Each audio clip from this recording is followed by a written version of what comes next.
and welcome to the Watchman. You know, when I'm in Israel, I'm usually on a very tight schedule. I'm running to meetings, I'm doing interviews, I'm in briefings with Israeli officials. But no matter how busy I am or how many commitments I have, I always make time to visit the Western Wall and the Temple Mount. I can't stay away.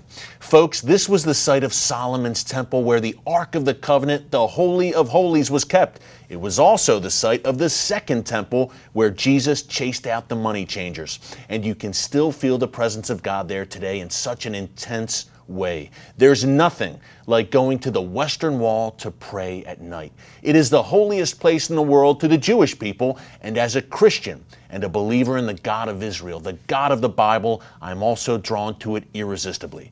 But so are Muslims.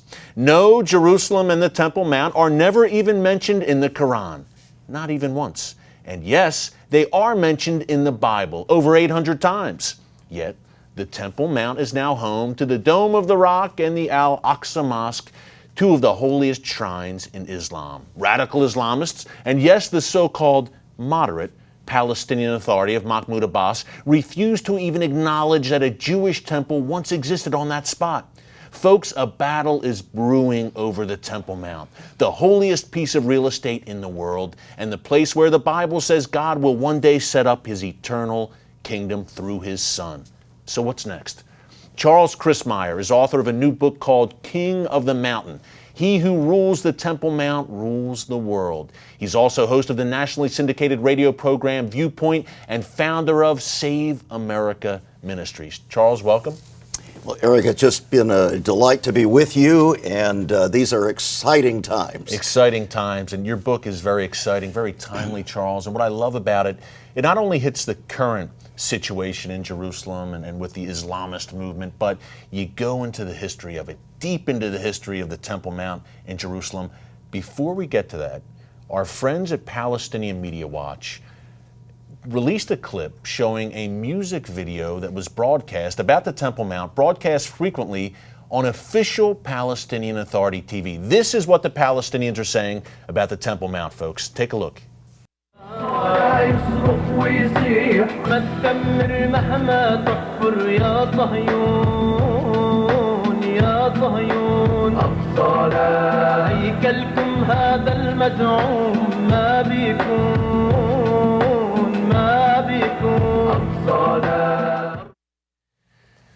Charles, this is the Palestinian propaganda, the Muslim propaganda. They say that a Jewish temple never even existed on that site. So what is the Muslim claim to the Temple Mount?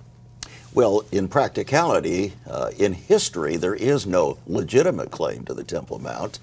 Even in 1925, official Muslim writings indicated that Jews were, in fact, the legitimate inhabitants of the Temple Mount. They had been there, and now there's an effort to reconstruct history, to revise history, all for politically correct, religiously correct, that is, Quranic correct purposes. And so hence the battle is raging for the Temple Mount. And it's not just Islam. It's the power brokers of this world, both spiritual and geopolitical, are all converging, positioning themselves now for their final assault to fulfill biblical prophecy, because he who rules the Temple Mount rules the world. And the prophet David, we don't think of the psalmist as being a prophet, but in Psalm chapter 2, he said, "Why do the heathen rage? Why do the nations imagine a vain and foolish thing? The people have set themselves against the Lord and against his anointed, saying, let's tear their bands asunder." But God responds and he said, "I'm going to have them in derision. I have set my king on my holy hill." Hence the battle for King of the Mountain. You know, in 1967, Charles, it seemed like, look, Israel recaptured Jerusalem, reunified Jerusalem, recaptured the Western Wall, but still today, Jews are not allowed to pray on the Temple Mount, the holiest site in Judaism where both temples stood. Why is that? Well, Moshe Dayan, that great Jewish general, was secularly minded. And for all practical purposes, even though Israel had accomplished something historically and spiritually significant in regaining Jerusalem and the Temple Mount, he forfeited it. he basically turned it over to the Muslim Waqf for governance, while Israel retained official you say governance, but in fact, there's a rule of law that basically says possession is 9/10 of the law. And so that's why Islam now believes and maintains throughout the world that they are the official owners of the Temple Mount and will do anything they can to wall off the Jewish people from even praying on the Temple Mount. And folks, just so you know, Charles is a former trial lawyer, so when it comes to the law, he knows what he's talking about, including Sharia law, which we talk a lot about on the show. What I love, I said in the lead-in, Charles, one of the things I love about the book is how you get into the history of the Temple Mount of Jerusalem. Take us all the way back to really, I guess, the earliest mention or earliest acknowledgement of the Temple Mount site goes back to Abraham, right? Well, it does go back to Abraham because God himself, believe it or not, appointed a place for Abraham to go to sacrifice his son of promise, Isaac. And what's interesting, if you go back and you read in Genesis, you find out that God actually had set aside a specific place. Abraham didn't know where it was. And so when Abraham got to that place, it says he recognized that this was the place that God had chosen. And so Abraham offers up his son of promise, and God says then, because you have been willing to give up your son of promise, now I am willing to give up my only son for the redemption of mankind. Right there on his holy hill, the very place where God chose to place his name. How central, I mean, that just shows you, I think, Charles, how central the Temple Mount area, that site, and Jerusalem, just the city of Jerusalem, it's so central in God's eyes. Talk a bit more about that, just the centrality of Jerusalem and of that site where the temple stood and where it will stand again. Talk about the centrality of that in the Bible and in God's eyes. That's his city, that's his piece of real estate. Well, indeed it is. And in fact, there's a competition between cities. There's the holy city, and then there is the eternal city. Yeah. There is one city on this planet that's referred to as the eternal city, one called the holy city. One is Jerusalem, the other is the Vatican. And there is competition between those two cities. And that's all set forth in the book. And what we're finding is that in this unique moment of history, all of the players, the geopolitical players, the religious players of history and the world are all being resurrected to, shall we say, put in their bid, put in their claim to become Lord of the Hill, to become King of the Mountain, just like that childhood game that so many of us played. You probably played it. Many of our sisters played it. You get up on a little hill and all your friends try to pull you down. Well, if you write that large over human history, you find where the title of the book came from. The battle for King of the Mount. It's the epic, eternal, and even end-time battle. Yeah, and now the Jewish people, many Jews, want to rebuild the third temple. Talk about that a bit, Charles. That movement in Israel to rebuild the temple, establish a third temple. I guess, you know, obviously on the Temple Mount where those two Muslim shrines stand right now. Well, exactly. And the cornerstone has already been cut out. Every year they put it on a flatbed truck and circle Jerusalem with it. And all of the accoutrements, the gold menorah, all of the accoutrements for worship that were required under the law have been reconstructed. Even the priestly garments have now been reconstructed. They found the original blue dyes that were used. And so everything is now ready for, what shall we say, the propitious moment when the world will be deemed ready for this move for the Jewish people to again rebuild the temple. And here's what's fascinating. Did you know that a leading Muslim author who has published over 65 million books, met secretly with several members of the Sanhedrin, the Jewish religious leadership, to talk about the rebuilding of the temple? Charles, that's a great place to leave it. And you're keeping us in suspense. You got to pick up the book, King of the Mountain. Charles Crismier, thank you so much for joining us. Great blessing. Great talking. Exciting times. Great blessing, great book. And coming up, more on the struggle over the Temple Mount. Is the AlAksa Mosque in danger?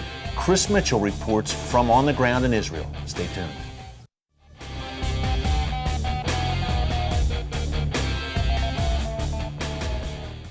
And welcome back. Well, the AlAksa Mosque on Jerusalem's Temple Mount is one of Islam's most recognized structures. Just a rumor about Israel threatening the site sends Muslims around the world into a frenzy. It's a dishonest tactic aimed at undermining not only Israel, but Judeo-Christian values as well, as my colleague Chris Mitchell tells us from Israel. Take a look. It's one of the most holy and contested pieces of real estate on earth, the Temple Mount. For decades, Islamic leaders have incited Muslims to violence by telling them that the AlAksa Mosque is in danger. First, they claimed that the Israelis were undermining its foundations to make it collapse. Now they also say it's a threat even for Jews to pray on the sacred plateau. Extreme movements believe that Israel is planning to build the third temple and to destroy their holy shrine. Known in Arabic as the Haram al-Sharif, or Noble Sanctuary, it's the place where two consecutive Jewish temples once stood. The second was destroyed in 70 AD by the Romans. Now, Muslim mosques occupy the site. The Golden Dome of the Rock to my right is the most identifiable Muslim shrine on the Temple Mount. But it's the gray-domed AlAksa Mosque to my left that Muslims consider the third holiest site in Islam. They believe that Muhammad took a famous night ride from Mecca to Al-Aqsa on his winged horse, Al-Barak. Al-Aqsa was first built in 705 AD. In Muslim theology, the site precedes the Jews and goes back to creation. You know, Adam, when he descended from the heaven, he came here and he was pray here. No different between Sulaiman and King David and all the prophets is all the same. They're all been in Al-Aqsa Mosque. Today, the entire plateau is referred to as Al-Aqsa. Nadav Shragai wrote the Al-Aqsa is in Danger libel, The History of a Lie. He says when Muslim leaders want to unite the masses, they claim it's in danger. The match that ignites the people and brings them to the streets and causes violence is this libel. Al-Aqsa is in danger, and this is baseless. Archaeologist Dr. Gabriel Barkai says there have been excavations near the Temple Mount, but never under it. One of the cornerstones of Western civilization was never touched by the spade of the archaeologist. Barkai says it was Muslims, not Jews, who began digging in an attempt to rewrite history. Since the 90s, there were many destructive diggings going on in the Temple Mount, which were not for archaeological purposes, but the contrary, for destroying archaeological data. Around 2000, the Islamic religious authorities dug up thousands of years of history with bulldozers from under the Temple Mount to make room for a giant mosque.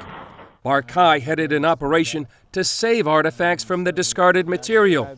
Years later, archaeologists and volunteers still sift through the debris.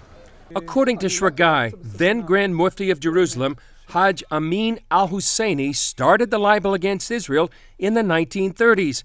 He accused the Jews of wanting to collapse the mosques on the Temple Mount. That led to Muslim rioting and murder of the Jews, just the first of many incidents. Islamic expert Dr. Yitzhak Reiter says the tactic hasn't lost its potency. They really believe in what they think.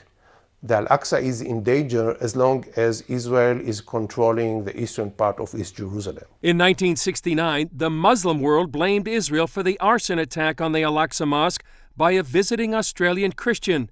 That lie continues today. More trouble in 1996. The worst Israeli-Palestinian violence in 30 years broke out when Israel opened an exit for visitors to the Western Wall tunnels half a mile from Al-Aqsa. And in 2004, rain, snow, and a minor earthquake toppled the entrance ramp to the Temple Mount. That provoked an international Islamic uproar when Israel tried to rebuild it. We asked Muslims in Jerusalem what they think. It's in danger. To destroy him, to take the place, it's in danger. They are digging underneath it and digging and digging, and they don't find anything. God will save it. Recently, Israel arrested a key Islamic figure for incitement. He told his followers Israel planned to break into the Temple Mount, and they should use their bodies to prevent Jews from going up there. Experts say it's important the West takes notice now, because millions of Muslims believe the lie is true. They say if it brought violence in the past, it will do so in the future. Up next, what's it like taking the gospel into the darkest places in the world? Find out after the break. They're the original Islamic terrorist group. They spawned Al-Qaeda and Hamas. They're America's next great enemy, and they're in your backyard. If you want to understand the war on terror, you must first understand the Muslim Brotherhood. Pick up my new book, The Brotherhood, America's Next Great Enemy. Available at Amazon.com, Barnes & Noble, and wherever books are sold from coast to coast.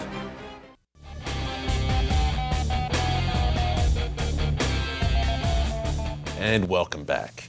Well, a recent poll by the non-denominational group Open Doors found that persecution of Christians doubled in 2013 over the year before. We've reported on this program how radical Islamists are taking the lead in persecuting followers of Jesus. So how can Christians take the gospel into the Muslim world and other dangerous hotspots? We're joined now by a man who is an expert. Nick Ripken is author of a great new book called The Insanity of Obedience, Walking with Jesus in Tough Places. Nick, welcome. Thank you, my brother. That's great to have you with us. I have you here in one place in Washington, D.C. You're a traveling man. You're around the world constantly. First off, before we get into the book, tell us how you got into this. You told me before the break that you're traveling 90% of the time. How did you become a global missionary and taking the gospel, as your book says, into some of the toughest places in the world? My wife and I did a foolish thing back in early 90s, and we read the book of Acts again together. And for the first time in our lives, we came up with what a definition was of someone who wanted to follow Christ internationally, and was to go where people had little or no opportunity to hear Jesus. So 2 months later, we're knocking on the door of Somalia. And probably within 6 months, we're feeding about 50,000 people a day. We're resettling people. We're doing mobile medical clinics. But what ripped the heart out of my chest was that there were about 150 believers from Islamic background in Somalia in 1991. By 1997, only 4 were left alive. And they killed 4 of my best friends on one day, maybe in 45 minutes, put a gun in the back of their head, killed them, hid the bodies. We don't know where they are even now. And I'm someone that believes that the Bible is a book in present active tense. It's a living, breathing entity of God. And I couldn't pray in Somalia, greater is He who is in me than who's in the world, because there was no evidence of that. And so in 1997, Somalis are down to 4. Our 16-year-old son dies of an asthma attack, is buried in Nairobi, Kenya, died on Easter Sunday morning. My wife's mother died 2 months to the day that our son died. And our life is shattered. And we wanted to know, is Jesus for the tough places, or is He just sort of dressed up Western Christianity? And so in 1998, we started traveling, first 10, then 45, and now 72 countries, where we've sat at the feet of believers in persecution who teach us how to make Jesus known, how to plant house churches in tough places where it can cost you your life. Yeah, and some of the toughest places, Nick, seem to be countries like Somalia, Muslim countries. In your travels, do you find that the Muslim world is the toughest place to crack and take the gospel? Yes, because if you look at the growth of the church in China and places like the Soviet Union, where is the persecutor? He's outside of your family. You've got this persecution that's coming from, top down. And your family might even, if they're non-believers, hide you from the government. In Islam, your persecutor is at your breakfast table. It's in the bedroom. And so when you get the government as persecutor, you can hear the gospel, believe, baptize, be in churches. But when your persecutor is at your breakfast table, they get you before you get to Jesus. So the only solution in evangelizing in Islam is reaching the whole family. The Philippian jailer, his household. Cornelius, his household. The only survivable, thrivable, if that's a word, unit of faith in Islam is an entire family coming to Jesus. And thank God the Bible gives us an example of how to do that. Yeah, and you're seeing examples of that. You write about in the book. There are encouraging stories, right, going on. Tell us real quick about some of the encouraging things you're seeing in your travels. It's not moderate Muslims who have houses and cars and kids in schools that are usually coming to Christ. It's the fundamentalists. It's the radicals. Why? Because they're looking for a place to belong. They're looking for spiritual truth. And they're having dreams and visions by the millions, men and women. Now, I have to say quickly, dreams and visions for Muslims are not unique. It's just part of the way they're made. What is miraculous is that God breaks into that dream, that vision, and gives it a content. Find the Bible. Find the gospel. Find Jesus. They'll dream of a man with scars in his hands, his head, and they go and they're seeking, and they'll find someone like Joseph was for Pharaoh, Ananias was for Saul, and like the Philip was for the Ethiopian eunuch, and God's still doing it. Nick, we got to wrap it up. Thank you so much for what you're doing. God bless you. We're praying for you. Thank the book you. is called The Insanity of Obedience. Pick it up. And after the break, why is Israeli Prime Minister Benjamin Netanyahu quoting from the Bible? Stick around.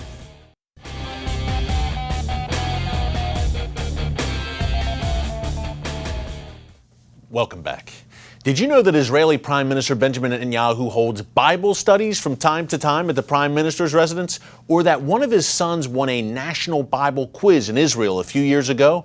Folks, I've been very intrigued by Prime Minister Netanyahu's interest in the Bible. He's taken to quoting from it when he gives speeches at international forums like the UN, and he's even talked publicly about how Israel is fulfilling biblical prophecy.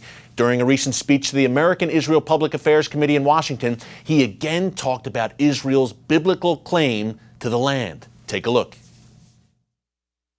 The land of Israel is the place where the identity of the Jewish people was forged. It was in Hebron that Abraham bought the cave of the patriarchs and the matriarchs. It was in Bethel that Jacob dreamed his dreams. It was in Jerusalem that David ruled his kingdom. We never forget that, but it's time the Palestinians stop denying history. Well, thanks for joining us this week on The Watchman, and until next week, remember, never hold your peace. God bless.